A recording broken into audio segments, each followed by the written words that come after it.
ہمارے چینل سے جڑنے کے لیے یوٹیوب پر رازائی حبیب آفیشیل کو سبسکرائب کریں۔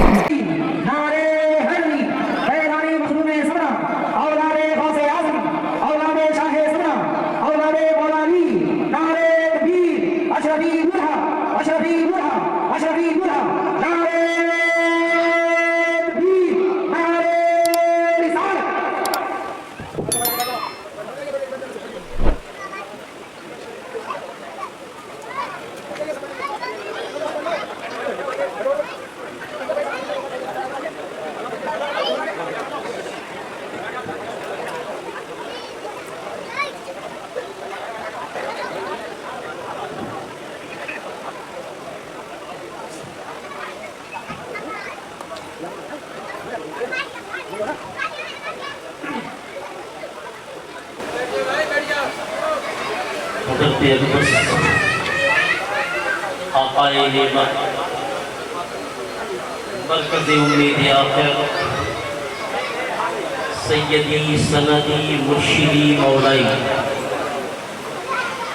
مرشد حقانی پیر داسانی حق سے محبوب سبحانی مقعد المعظم ادام اللہ تعالی ظلمتم علینا الى یوم النشور الشاہ سید نیر اشرف صاحب قبلہ دامت برکاتہ قدسیہ و منبع اخلاص گرامی قدر رفیق شاہدار محترم حضرت علامہ مولانا شاہ جہاں اشرفی صاحب قبلہ و نقیب اعظم ہندوستان حضرت علامہ سید فیصل خالد فردوسی صاحب و منبر نور پر تشریف فرما باوقار علماء کرام و حاضرین بس السلام علیکم ورحمۃ اللہ وبرکاتہ۔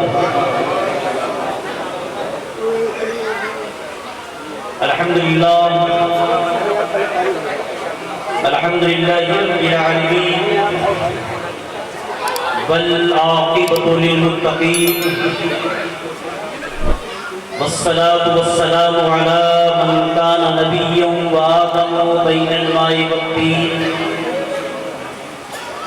وعلى آله وصحابه الطيبين والطاهرين وعلى العلماء الذين كانوا بإيادته متعبدين أما بعد أعوذ بالله من الشيطان الرجيم بسم الله الرحمن الرحيم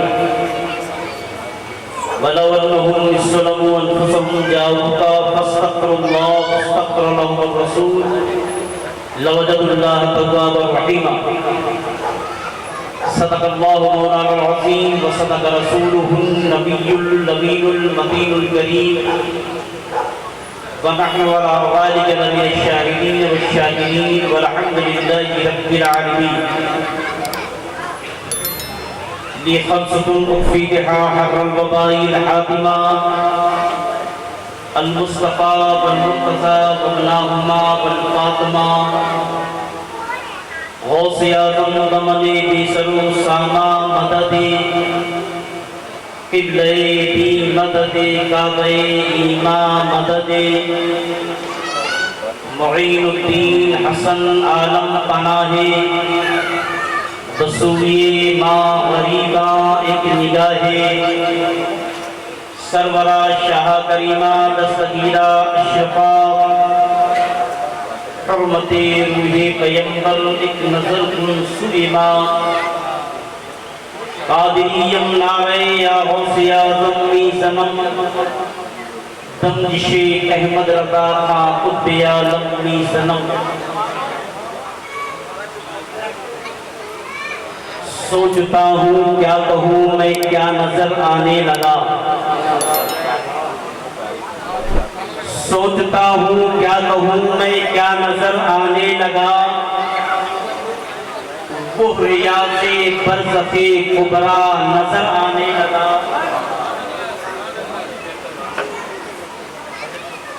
تو نے اعجاز بندگی دیکھا نہیں،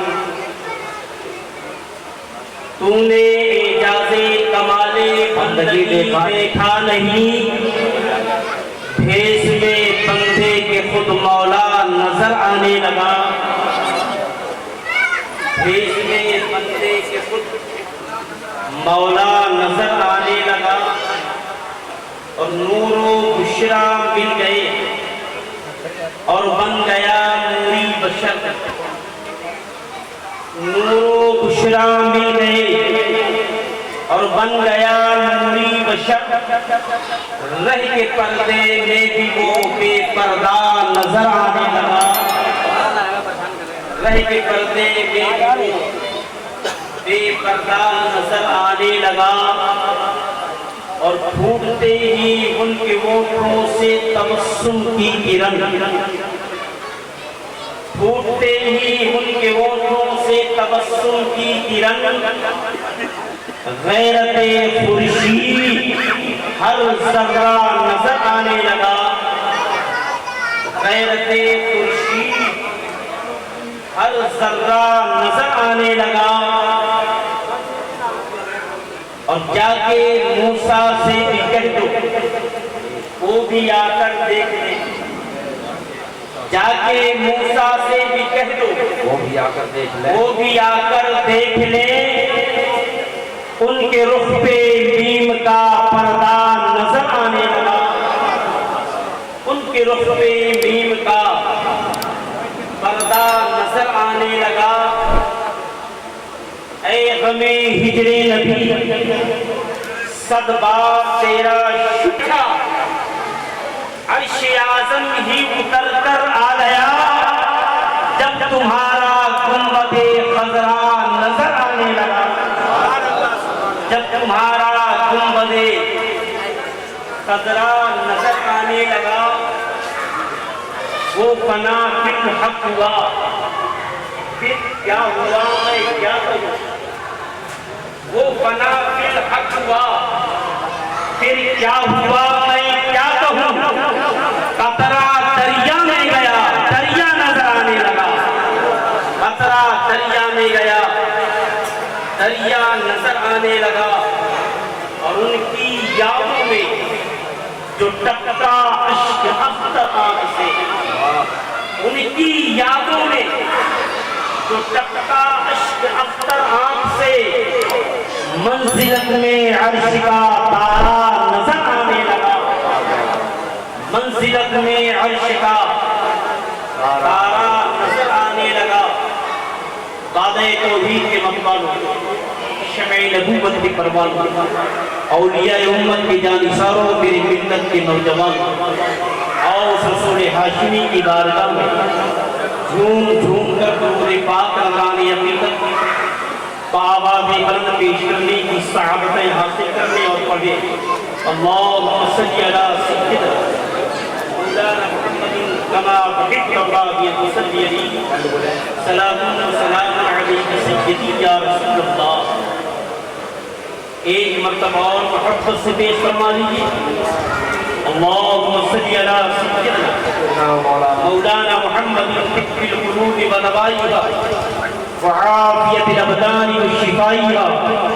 و نور الابصار و ضیائیہا وعلی آلہ و صحبہ دائما ابدا، ایک مرتبہ اور نبی اور آل نبی پر آواز بلند پیش فرمائیں، صلی اللہ علیہ نبی وآلہ صلی اللہ تعالی علیہ وسلم، صلاۃ و سلام علیہ سیدی یا رسول اللہ، یا حبیب اللہ، یا نور اللہ۔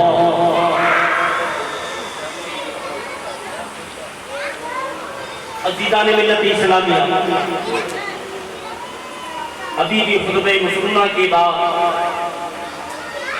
آج کی عظیم الشان اجلاس بنام شہنشاہ دو عالم کانفرنس، جس آیت کریمہ کو میں نے اپنا مرکز فکر گردانا ہے، نہایت ہی مشہور معروف ہونے کے ساتھ ساتھ بڑے ہی آسان و سلیس مفاہیم و مطالب پر مشتمل ہے،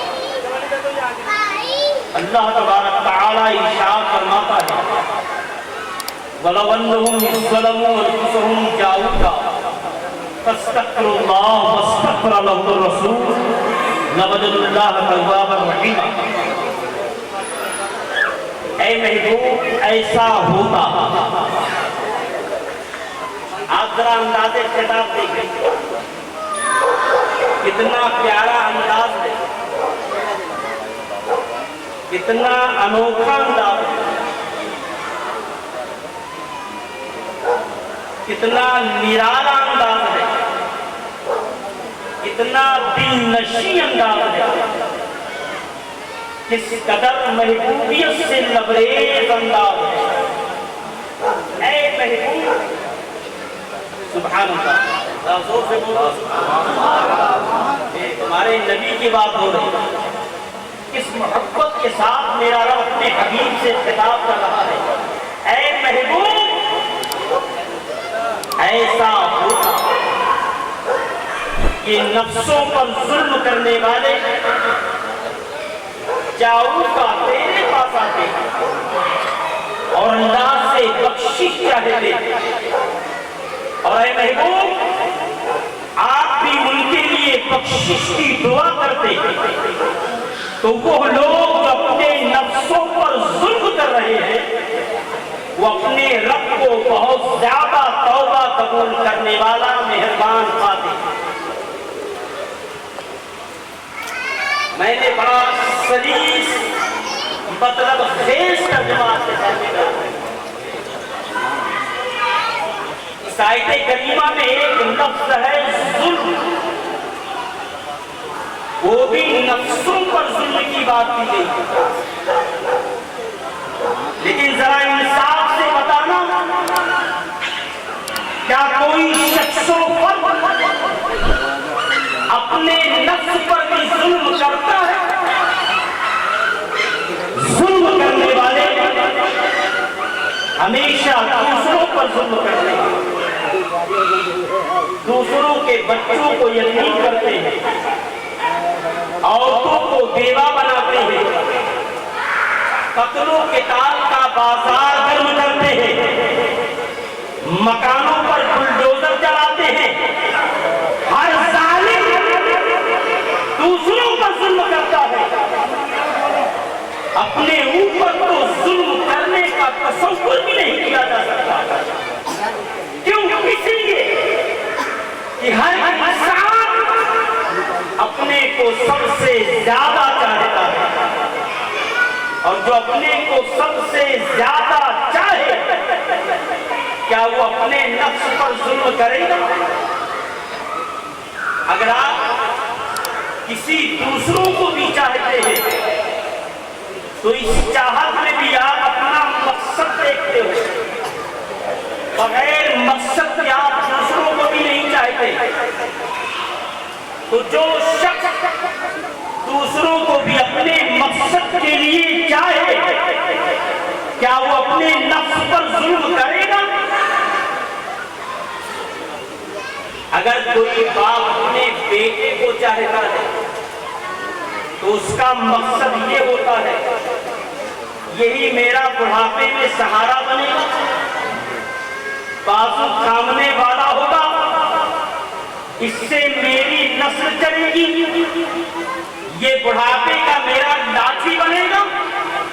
تو باپ بیٹے کو اپنے مقصد کے لیے چاہ رہا ہے، اور بیٹا جو اپنے باپ کو چاہتا ہے تو جانتے اس کا مقصد کیا ہوتا ہے؟ جب یہ بڈھا مرے گا جو چھوڑ کے جائے گا وہ سب میرا تو ہوگا، میرا ہی تو ہوگا۔ دیکھا آپ نے، باپ بیٹے کو اپنے مقصد کے لیے چاہ رہا ہے، بیٹا باپ کو اپنے مقصد کے لیے چاہ رہا ہے، جو دو دوسروں کو بھی اپنے مقصد کے لیے چاہے کیا وہ اپنے نفس پر ظلم کرے گا؟ کیونکہ ہر انسان اپنے کو سب سے زیادہ چاہتا ہے۔ اچھا، اس کا اندازہ کیسے لگایا جائے کہ آپ اپنے کو سب سے زیادہ چاہتے ہیں؟ اس کا اندازہ اس وقت لگایا جا سکتا ہے جب کوئی محبتیں آپس میں ٹکرائیں۔ دیکھنا یہ ہے کہ آپ ترجیح کسے دیں گے، آپ ترجیح کسے دیتے ہیں۔ مثال کے طور پر کسی شخص کے مکان میں بڑی زوروں پہ آگ لگے اور مکان کے اندر اس کا اپنا شہزادہ اور زندگی بھر کی کمائی عظیم دولت دونوں گھر کے اندر موجود ہیں، اور آگ بڑی زوروں پر لگی ہوئی ہے۔ وقت صرف اتنا کہ دونوں میں سے ایک ہی کو بچایا جا سکتا ہے۔ اب دیکھنا یہ ہے کہ آپ بچاتے کسے ہیں۔ اگر ایسی پوزیشن میں آپ نے دولت کو بچا لیا، بات کی اسٹیج سے سمجھ لیا جائے گا کہ آپ کو اولاد سے زیادہ دولت سے محبت ہے، اور اگر آپ نے اولاد کو بچا لیا تو آپ کے اس کردار سے سمجھ لیا جائے گا کہ دولت سے زیادہ اولاد سے آپ کو پیار ہے۔ لیکن ایسا بھی اندیشے کبھی غالب آ جائے کہ اولاد کو بچانے میں خود ہلاک ہونے کا خطرہ، ایسا بھی اندیشے کبھی غالب آ جائے کہ اولاد کو بچانے میں خود ہلاک ہونے کا شائبہ، ایسی پوزیشن میں آپ اندر نہیں جائیں گے۔ یہ تو ہو سکتا ہے کوئی بڑی سرعت کے ساتھ مکان کے اندر داخل ہو، بیٹے کو لے اور اندر ہی سے باہر کو پھینکے، باہر کسی صاحب نے اسے تھام لیا، بیٹا بچ گیا لیکن پھینکنے والا نہیں بچ سکتا۔ ایسا بھی اندیشے کبھی غالب آ جائے تو آپ اندر نہیں جائیں گے، باہر ہی باہر شور مچاتے رہیں گے۔ بیٹا جل کر خاکستر ہو گیا، آپ صرف آنسو بہا کر رہ گئے۔ ایسا بھی کیسا انسان جو بیٹے سے زیادہ اپنے کو چاہتا ہو تو اپنے نفس پر ظلم کیسے کرے گا۔ انتہا کی بات عرض کر دوں، میرے مختوم کا ایک شہزادہ اس وقت جلوہ گر ہے، میں اسی عظیم شہزادے کی موجودگی میں پیش کرنا چاہتا ہوں۔ انتہا کی بات، آپ خدا کو چاہتے ہیں، آپ رسول کو چاہتے ہیں، آپ اولیاء کاملین کو چاہتے ہیں، آپ پیران اعظام کو چاہتے ہیں، آپ غوث و خواجہ کو چاہتے ہیں، آپ مخدوم سمرہ کو چاہتے ہیں، آپ سرکار اعلیٰ حضرت کو چاہتے ہیں، تو اس چاہت میں بھی آپ اپنا مقصد دیکھتے ہو۔ بغیر مقصد کے نہ تم خدا کو چاہتے ہو، نہ رسول کو چاہتے ہو، نہ غوث کو چاہتے ہو، نہ پیران اعظام کو چاہتے ہو۔ کیوں؟ اس لیے کہ تمہیں یقین ہو چکا ہے کہ اللہ اس کے رسول کی محبت ہمیں جنت دلائے گی، اللہ اس کے رسول کی محبت ہمیں جہنم سے بچائے گی، اللہ اس کے رسول کی محبت ہمیں دین دنیا کی سرا فلاح حاصل کرائے گی، اللہ اس کے رسول کی محبت ہمیں آخرت کی فیروز بختی حاصل کرائے گی۔ تو جو شخص خدا اس کے رسول کو بھی اپنے مقصد کے لیے چاہے، کیا وہ اپنے نفس پر ظلم کر سکتا ہے؟ بڑا اہم سوال ہے۔ اور آپ اپنے نفس پر ظلم کرتے ہیں، اگر کرتے نہ ہوتے تو قرآن میں یہ آیا نہ ہوگا۔ میں ضرور اس نرالے ظلم کی وضاحت کروں گا، لیکن ایک رہا دوسروں کا ظلم، تو دوسروں کا ظلم کبھی کبھی بڑا فائدے مند ثابت ہوتا ہے، کبھی کبھی انسان کو اونچے سے اونچے مقام و منصب پر فائز و برآمد کر دیتا ہے۔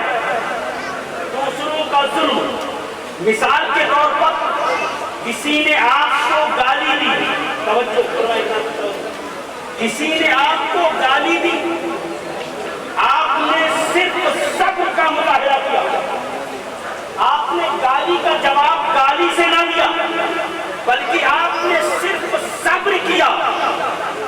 میرے رب کی رحمت جوش میں آتی ہے اور صبر کرنے والے کو اٹھایا، صابرین کی صف میں کھڑا کر دیا۔ دیکھا آپ نے، بولو کسی نے آپ کی گردن اڑا دی، آپ قتل ہو گئے، کسی دوسرے ہی نے تو گردن اڑائی، آپ کی گردن اڑ گئی، دیکھا آپ نے؟ آپ ذرا سا خیال کریں، ادھر آپ کی گردن آپ کے وجود سے جدا ہوئی اور میرے رب کی رحمت جوش میں آتی ہے، میرا رب اس گردن اڑنے والے شخص کو اٹھایا اور شہیدوں کی فہرست میں لا کر کھڑا کر دیا اور اسے شہادت کے عظیم منصب پر فائز و مرام کر دیا۔ دیکھا آپ نے، یہ دوسروں کا ظلم کبھی کبھی بڑا فائدے مند ثابت ہوتا ہے، انسان کو اونچے سے اونچے مراتب و درجات اور مقام و منصب پر فائز و مرام کرتا ہوا نظر آتا ہے، لیکن دوستو اگر ان دوسروں کے ظلم سے بھی بچنا چاہتے ہو تو ہمارے پاس ایک عظیم نسخہ ہے، اگر آپ نے اس نسخے کو اپنا لیا تو یہ دوسرے جو تم پر ظلم کر رہے ہیں یہی تمہارے محافظ بن جائیں گے، یہی تمہارے رکھوالے بن جائیں گے، یہی تمہارے نگہبان بن جائیں گے۔ آپ کہیں گے مولانا کو کون سا نسخہ ہے کہ جس نسخے کو اپنا لینے کے بعد یہ دوسرے ہمارے محافظ بن جائیں گے، یہ جو دوسرے ہم پر ظلم کر رہے ہیں یہی میرے نگہبان بن جائیں گے؟ تو حضرات واقعہ بڑا مشہور ہے، حضرت علامہ مفتی ساجد الرحمان یہاں پر موجود ہے، بہت سارے علماء یہاں موجود ہیں، بڑی ذمہ داری کے ساتھ میں یہ عرض کرنا چاہتا ہوں، آپ نے واقعہ سنا ہوگا کہ ایک یہودی ہے، وہ اپنی چند بکریوں کو ایک جنگل کے قریب چلا رہا تھا، تھوڑی دیر کے بعد اسی جنگل سے ایک بھیڑیا نکلا۔ ارے بھیڑیا سمجھتے ہو؟ زور سے بولو، سمجھتے ہیں آپ؟ بھیڑیا بڑا خطرناک درندہ ہوتا ہے، درندوں میں سب سے زیادہ خطرناک اگر کوئی درندہ ہے تو وہ بھیڑیا ہے۔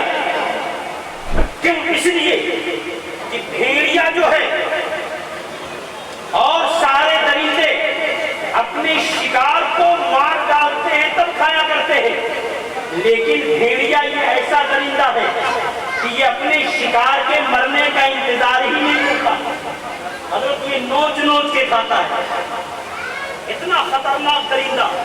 اسی جنگل سے بھیڑیا نکلا اور یہودی کی بکریوں پر حملہ کر دیا۔ یہودی نے اپنی طاقت و قوت کی بنیاد پر اپنی ان بکریوں کو بھیڑیے کے چنگل سے آزاد کرا لے گیا۔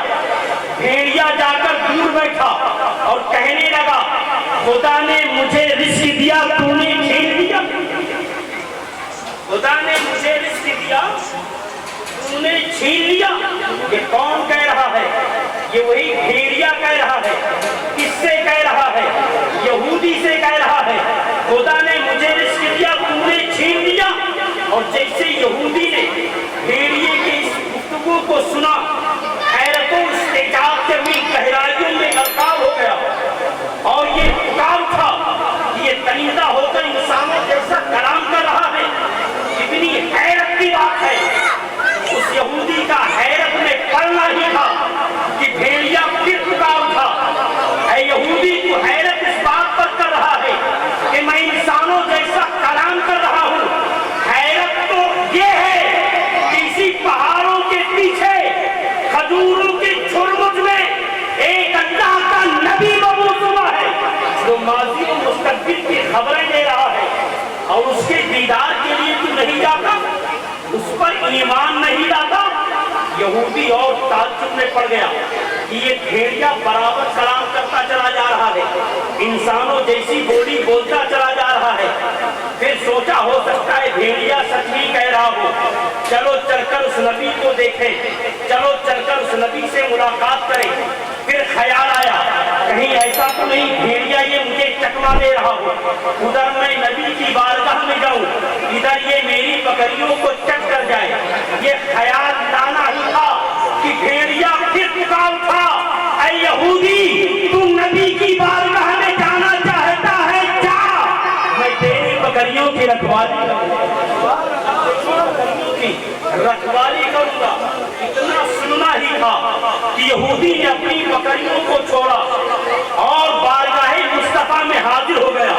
سارا معاملہ پیغمبر کے سامنے رکھا.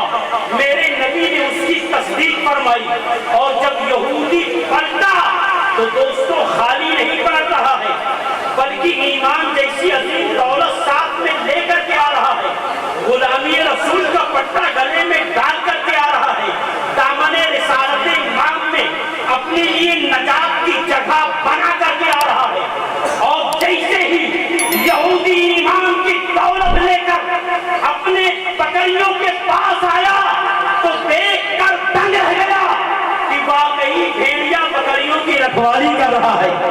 بھیڑیا بکریوں کی رکھوالی کر رہا ہے. واقعہ تو ختم ہو گیا واقعے کی حد تک, لیکن کیا منظر تو ہم نے یہ دیکھا کہ جب تک کہ یہودی کی نظر اپنی بکریوں پر تھی یہ بھیڑیا برابر حملہ کرتا رہا. اور جیسے یہودی کی نظر گنبد خضرا والے کی طرف ہو گئی وہی بھیڑیا بکریوں کا رکھوالا. اے مسلمانوں, جب تک کہ تمہاری نظر صرف دنیا داری ہی پر ٹکی رہے گی, جب تک کہ تمہاری نظر صرف مادی قوت ہی پر لگی رہے گی, جب تک کہ تمہاری نظر صرف دنیا ہی کے کاموں میں لگی رہے گی, یہ دنیا کے بھیڑیے, یہ دنیا کے ظالم تم پر برابر ظلم کرتے رہیں گے. اگر بچنا ہے تو مرکز سے وابستگی, اگر بچنا ہے تو مرکز سے وابستگی ضروری. مرکز سے کٹنے والا کبھی نہیں بچتا. اسے جلایا بھی جاتا ہے, اسے روکا بھی جاتا ہے. اگر بچنا ہے تو ارشادات مصطفیٰ کو اپنانا ہوگا, کردار رسول کو اپنانا ہوگا, نبی کی سیرت کو اپنانا ہوگا, اسوہ مصطفیٰ کو اپنی زندگی کے ہر لمحے میں شامل کرنی ہوگی, ڈھالنا ہوگا. بچنا ہے تو مرکز سے وابستگی ضروری ہے. مرکز سے کرنے والا کبھی نہیں بچتا.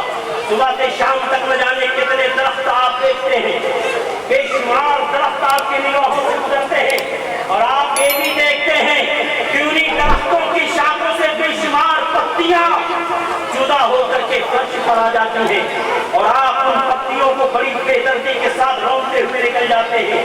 کبھی کبھی چن کر کے جلا بھی دیتے ہیں, سوچا بھی نہیں, خیال بھی نہیں کیا. یہی وہ پتیاں ہیں جن کے ہم نے آب و ہوا لی ہے, یہی وہ پتیاں ہیں جن کے سائے میں بیٹھ کر ہم نے اپنی زندگی کو گوار بنایا ہے, یہی وہ پتیاں ہیں جن کے سائے میں بیٹھ کر ہم نے علم و ادب کا درس لیا ہے, یہی وہ پتیاں ہیں جن کے سائے میں بیٹھ کر ہم نے ٹھنڈی ٹھنڈی سانسیں لی ہے, اور ہم نے آرام کیے ہیں, اپنے وجود کو تسکین بخشی ہے. سوچا بھی نہیں, چن کر کے چلا دیا, رون کر نکل گئے. اگر یہی زمین پر پڑی ہوئی پتیاں چیخ اٹھیں ہمیں جلایا جا رہا ہے, ہمیں رونا جا رہا ہے, تو ان پتیوں سے ہم یہی تو کہیں گے بچنا تھا تو مرکز کو چھوڑا کیوں. اور مرکز کو چھوڑنے والا کبھی نہیں بچتا, اسے جلایا بھی جاتا ہے, اسے رونا بھی جاتا ہے, اسے جوتے کی نوک پر رکھا بھی جاتا ہے. عزیزان ملت اسلامیہ, یہ تو رہا دوسروں کا ظلم, جن کے ظلم سے بچنے کے لیے آپ روز پرتنشن کر رہے ہیں. ظلم ہو رہا ہے, ظلم ہو رہا ہے. میاں تم شور مچانے کے عادی ہو اور وہ شور سننے کے عادی ہو. جی, نہ ادھر سے کچھ ہو رہا ہے نہ ادھر سے کچھ ہو رہا ہے. آخر اس کی وجہ کیا ہے؟ آج ہم نے اپنے نبی کے فرامین کو پشے پشت ڈال دیا, کردار مصطفیٰ کی آج ہم دھجیاں اڑا رہے ہیں, اس لیے تباہی ہماری مقدر بن چکی ہے. عزیزان ملت اسلامیہ, ایک بچھو تالاب میں ڈوب رہا تھا, توجہ ہے تو صحیح صاحب. ایک بچھو گھسا تالاب میں ڈوب رہا تھا. ایک صاحب دور بیٹھے دیکھ رہے تھے, بڑے رحم دل کے ہوئے. بچھو کے ڈوبنے پر بچھو پر ان کو رحم آ گیا اور وہاں سے اٹھے, بڑے دوڑ کر کے آئے اور تالاب میں ہاتھ ڈال دیا, لاؤ اس بچھو کو بچا دے. جیسے ہاتھ بڑھایا, بچھو ہاتھ بڑھایا, اپنی فطرت کے مطابق بچھو نے ڈنک مارا, ہاتھ سے پھر وہ ڈوبنے لگا. دوبارہ پھر انہوں نے ہاتھ بڑھا دیا. جیسے ہی دوبارہ وہ بچھو آیا, ہاتھ پر اپنی فطرت کے مطابق ڈنک مارا, پھر چھوٹ گیا. دوبارہ پھر ہاتھ بڑھایا بچانے کے لیے. جیسے ہی ہاتھ پر آیا, فطرت کے مطابق ڈنک مارا, پھر چھوٹ گیا. پھر بچھو ڈوبنے لگا. چوتھی مرتبہ پھر ہاتھ بڑھانا ہی چاہ رہے تھے کہ یہ صاحب دور کھڑے ہو کر یہ منظر دیکھ رہے تھے. دوڑ کر کے آئے, کہا میاں تمہارا دماغ تو نہیں خراب ہو گیا ہے؟ تم اسے بار بار بچاتے ہو اور یہ تمہیں بار بار ڈنک مارتا ہے. کہا میاں کیا بتاؤں, یہ اپنی عادت سے مجبور ہے, میں اپنی عادت سے مجبور ہوں. دیکھا تو یہ تو رہا دوسروں کا ظلم. میں اس ظلم کی بات کر رہا ہوں جو آپ خود اپنے نفس پر کرتے ہو. یہ ظلم بڑا شدید ظلم ہے, یہ ظلم بڑا قبیح ظلم ہے. اس ظلم سے تمہاری دنیا بھی برباد ہو جائے گی اور آخرت بھی تباہ ہو جائے گا. ظلم کہتے کسے ہیں, سب سے پہلے تو یہ سمجھنے کی ضرورت ہے. ظلم کہتے کسے ہیں؟ چلو حضرت علامہ مولانا محمد شاہ جہاں اشرفی کی بارگاہ میں, سید قیصر فردوسی کی بارگاہ میں, مفتی ساجد الرحمان کی بارگاہ میں, شہزادہ سمنا کے قدوم میں چلے, ان کے قدموں میں بیٹھ کر یہ عریضہ پیش کرے, حضور یہ بتا دیں ظلم کہتے کسے ہیں. تو انہی بارگاہ علماء سے ہمیں جواب ملے گا. ظلم اسے کہتے ہیں وضع الشیء فی غیر محلہ, وضع الشیء فی غیر محلہ, جس کا جو مناسب مقام ہو اس مقام سے ہٹا دینا, یہی ظلم ہے. ٹوپی کا مقام کیا ہے؟ سر. پیر پر پہنچ جائے ظلم. جوتے کا مقام پیر, سر پہ پہنچ جائے ظلم. گلاس بنایا گیا ہے پانی پینے کے لیے, کوئی پھونکے ظلم. بغلدان بنایا گیا ہے پانی پینے پھونکنے کے لیے, کوئی پانی پیے تو ظلم. حالانکہ انسان ایسا نہیں کرتا. یہ بغلدان گلاس بنایا کس نے؟ یہ تعین کس کی, تخصص کس کا, اس کا سانے کون ہے, اس کا موجد کون ہے, اس کا بنانے والا کون ہے؟ انسان. انسان نے گلاس بنایا, انسان نے بغلدان بنایا اور بنانے کے بعد نام زد کر دیا کہ یہ پانی پینے کے لیے ہے, تو آپ اس میں پھونکتے ہوئے نظر نہیں آتے. انسان نے بغلدان بنایا کہ یہ پھونکنے کے لیے ہے, تو آپ اس میں پانی پیتے نظر نہیں آتے. تو انسان کی بنائی ہوئی چیز کا اتنا زیادہ خیال, ارے کبھی اپنے بارے میں بھی تو سوچا ہوگا کہ خدا نے ہمیں کس لیے بنایا ہے. یہ ہاتھ کس لیے دیا, پیر کس لیے دیا, آنکھیں کیوں دی گئی, کان کس لیے عطا کیے گئے, زبان کیوں عطا کیا گیا, دماغ کس لیے دیا گیا ہے. اب جس چیز کے لیے دیا گیا ہے اسی چیز کے لیے اس کا استعمال کرو. اگر اس کے برعکس کرتے ہو تو آپ ظالم. یہی ہے ظلم.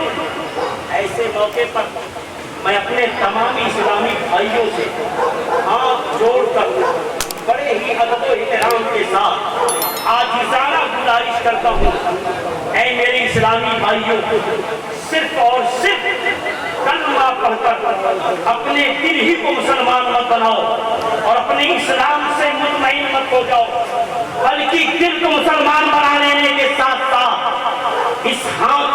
مسلمان بنا لو، اس پیر کو بھی مسلمان بنا لو، اس کان کو بھی مسلمان بنا لو، اس آنکھ کو بھی مسلمان بنا لو، اس زبان کو بھی مسلمان بنا لو، اس دماغ کو بھی مسلمان بنا لو۔ کیوں؟ اس لیے کہ جب تمہاری کانیں مسلمان ہو جائیں گی، حرام نغمہ سننا پسند نہ کریں گی، آنکھیں مسلمان ہو جائیں گی، حرام منظر دیکھنا پسند نہ کریں گی، زبان اگر مسلمان ہو گیا حرام لقمہ کھانا پسند نہ کرے گا، اگر پیر تیرے مسلمان ہو گئے تو فکر اور سلیمہ گھروں کی طرف بڑھتا ہوا نظر نہ آئے گا، اور اگر ہاتھ مسلمان ہو گیا تو کسی بھائی پر ناجائز طریقے سے یہ دراز ہوتا ہوا نظر نہ آئے گا، اور اگر دماغ مسلمان ہو گیا تو پیغمبر اسلام کو اپنا جیسا بشر کہتے ہوئے نظر نہ آئے گا۔ ہر ایک کے مناسب مقام کو سمجھو، مقام سے ہٹانے والوں کہیں ظالم نہ بن جاؤ، کہیں ظالم نہ بن جاؤ۔ کل اسلام بڑی تیزی کے ساتھ پھیلا، لیکن آج اسلام کے پھیلاؤ میں رکاوٹ، بڑی تیزی کے ساتھ پھیلتا تھا اسلام، میاں کریا کا کریا، ضلع کا ضلع، شہر کا شہر، دیہات کا دیہات، ملک کا ملک، گروہ کا گروہ، جماعت کا جماعت، لشکر کا لشکر اسلام قبول کرتی چلی جا رہی ہے، اسلام کا حلقہ باغوش ہوتے چلے جا رہے ہیں، غلامی رسول کا پٹا لوگ گلے میں ڈالتے چلے جا رہے ہیں۔ آخر آج بات کیا ہے؟ اسلام کے پھیلاؤ میں رکاوٹ کیوں ہے؟ کل بڑی تیزی کے ساتھ پھیل رہا تھا، آج اسلام کے پھیلاؤ میں رکاوٹ کیوں؟ تو جواب ملے گا۔ پہلے کے لوگ اسلام کو دکھلایا کرتے تھے، آج کے لوگ اسلام کو سمجھانے میں لگے تھے، اس لیے کل بڑھنے والا دور تھا، آج ٹھہرا ہوا دور ہے۔ عزیزان ملت اسلامیہ، آپ کہیں گے کیسے وہ لوگ اسلام کو دکھاتے تھے؟ وہ ایسے دکھلاتے تھے، انہوں نے اپنے وجود کے ہر اعضا کو اسلام کے سانچے میں اس طریقے سے ڈھال دیا تھا، اور اسلام ان کے وجود میں اس طریقے سے رچ اور بس گیا تھا، ان کے کان کان میں ریشے ریشے میں اس قدر بے بست ہو گیا تھا کہ جو انہیں دیکھ لیتا تھا اسلام کو دیکھ لیتا تھا۔ ان کی گفتار اسلامی گفتار، ان کی رفتار اسلامی رفتار، ان کی تجارت اسلامی تجارت، ان کی زراعت اسلامی زراعت۔ میاں وہ جب چلتے تھے اسلام چلتا تھا، مسکراتے تھے اسلام مسکراتا تھا، بیٹھتے تھے اسلام بیٹھتا تھا۔ اللہ اکبر، انہوں نے اپنے پورے وجود کو اسلام کے سانچے میں ڈھال رکھا تھا، اس لیے جو انہیں دیکھ لیتا تھا اسلام کو دیکھ لیا تھا۔ ہر ایک کے مناسب مقام کو سمجھو، مقام سے ہٹانے والوں کہیں ظالم نہ بن جاؤ، مقام سے ہٹانے والوں کہیں ظالم نہ بن جاؤ۔ جی، ہر ایک کے مقام کو سمجھو، جہاں پر مومن کے کمال کی انتہا ہو جاتی ہے وہیں سے ولی کے کمال کی ابتدا ہوتی ہے، جہاں پر ولی کے کمال کی انتہا ہو جاتی ہے وہیں سے شہید کے کمال کی ابتدا ہوتی ہے، جہاں پر شہید کے کمال کی انتہا ہو جاتی ہے وہیں سے صدیق کے کمال کی ابتدا ہوتی ہے، جہاں پر صدیق کے کمال کی انتہا ہو جاتی ہے وہیں سے نبی کے کمال کی ابتدا ہوتی ہے، جہاں پر نبی کے کمال کی انتہا ہو جاتی ہے وہیں سے رسول کے کمال کی ابتدا ہوتی ہے، اور جہاں پر رسول کے کمال کی انتہا ہو جاتی ہے وہیں سے اولو العزم رسول کے کمال کی ابتدا ہوتی ہے، اور جہاں پر اولو العزم رسول کے کمال کی انتہا ہو جاتی ہے وہیں سے مقام مصطفیٰ کی شروعات ہوا کرتا ہے۔ ہر ایک کے مقام کو سمجھو، مقام سے ہٹانے والوں کہیں ظالم نہ بن جاؤ۔ کی محمد سے وفا پونے تو ہم تیرے ہیں، یہ جہاں چیز ہے کیا لوہو قلم تیرے ہیں۔ محمد کی محبت دین حق کی شرط اول ہے، اسی میں ہے اگر کامل تو سب کچھ نامکمل ہے۔ محمد کی غلامی ہے سند آزاد ہونے کی، خدا کے دامن توحید میں آباد ہونے کی۔ ہمارے لیکن بلاؤ السلام